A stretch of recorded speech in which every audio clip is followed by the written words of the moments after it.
If your iPhone is stuck on the screen that says support.apple.com/iPhone/restore, don't panic. Here are 5 ways to fix it. First of all, try and force restart your iPhone.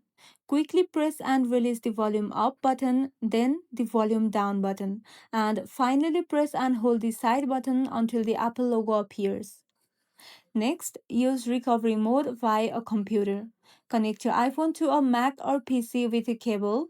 On Finder or iTunes, choose your device and click Update to reinstall iOS without erasing your data. And if Update doesn't work, you might need to choose Restore instead. This will erase your iPhone but can fix deeper system issues. Sometimes the issue is as simple as a faulty charging cable or port. Switch to another USB cable or use a different port on your computer. And if none of these steps work, it's time to reach out to Apple support or visit an Apple store for a hardware inspection. And that's how to fix the support.apple.com/iPhone/restore screen. Try each step in order and you will likely be back up and running in no time.